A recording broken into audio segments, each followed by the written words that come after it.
Не пармезан и не маскарпоне. Сыродел Алексей Логинов варит алёкминский сыр. Для получения хорошего продукта сперва необходимо получить ровные зернышки, говорит молодой мастер.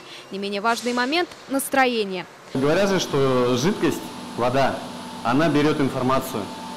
Соответственно, эмоции, произношение слов все выбирает в себя, поэтому сыр-то это тоже жидкость пока. В процессе готовки, соответственно, она тоже берет информацию. История приготовления якутского вида сыра началась 10 лет назад. Одним из идейных вдохновителей можно назвать Ларису Хамарханову. Главный технолог пищекомбината специально училась у голландских сыроделов. Соединив заморские традиции с местными гастрономическими привычками, получили свой рецепт. Не меняем технологию, которую нам поставили голландцы. Мы работаем. Стараемся сохранить наш вид сыра. Мы сами разработали технические условия и назвали сыр алёкминский. Основной плюс продукта – натуральность и экологичность. На 1 килограмм сыра здесь используют 10 литров молока. Отдельный разговор – условия хранения. Камера созревания сыров, как говорят работники, самое красивое место в пищекомбинате.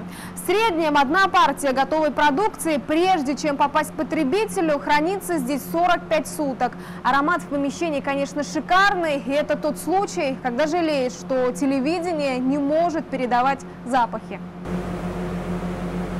Уход за сырами в пищекомбинате доверяют только женщинам. Сламонида Худаева красит головки латексным покрытием. Он защищает молочный продукт от плесени.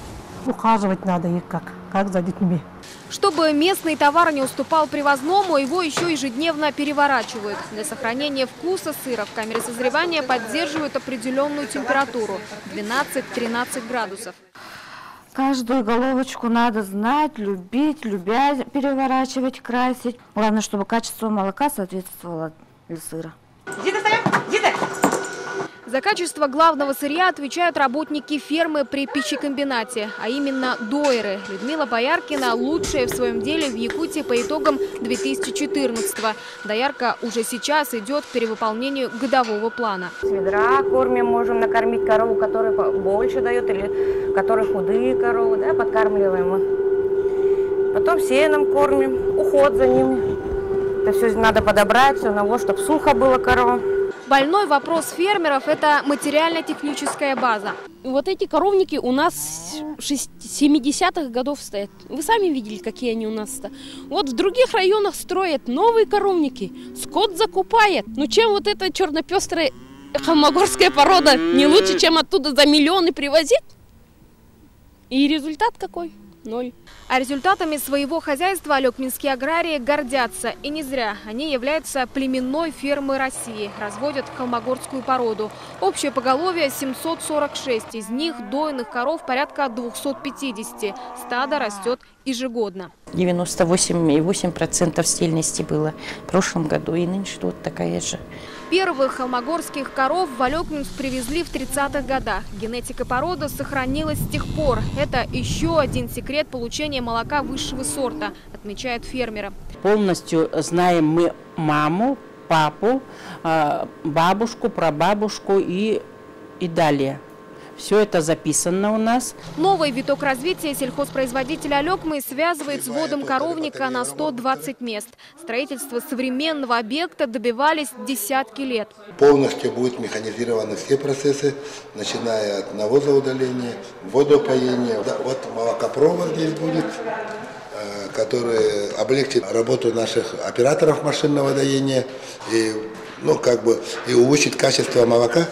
Для полного обновления базы необходимо еще 3 таких коровника, сетует руководство пищекомбината. Другой проблемный вопрос – ограниченный рынок сбыта. Он не дает предприятию возможность увеличить объемы. Предприятие имеет перспективы еще в увеличении. Даже, скажем так, имеющихся технологическом оборудовании, имеющейся базе, есть такая возможность. Единственное, то, что нас сейчас, скажем так, задерживает вот это увеличение, это сбыт. На столах жителей большей части республики алёкминский сыр редко появляется в период навигации или зимой по автозимнику. Попасть на прилавки магазинов соседних районов Южной и Западной Якутии продукт может еженедельно, но его там нет. Трасса вдоль нефтепровода в СТО платная. Средние тарифы – 100 тысяч рублей за 20 тонн. Ведем переговоры с этой компанией для того, чтобы в рамках проводимой работы по импортозамещению, в рамках поддержки местных товаропроизводителей, чтобы могли пройти по вдоль-трассовому проезду бесплатно или на льготных основаниях. Пока, скажем так, неуспешно идет, пока неуспешно все отлаживается, какие-то другие требования появляются. Пока алёкминский сыр небольшими партиями продолжают развозить по местным магазинам. Часть товара остается ждать своего часа в камере хранения. А якутяне продолжают покупать привозные товары, не всегда хорошего качества. И это не только сыры.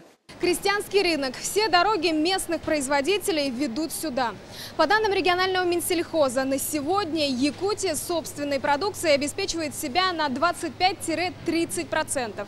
Хочется надеяться, что эти скромные цифры будут учтены при принятии закона о сельском хозяйстве, который сейчас находится на стадии обсуждения.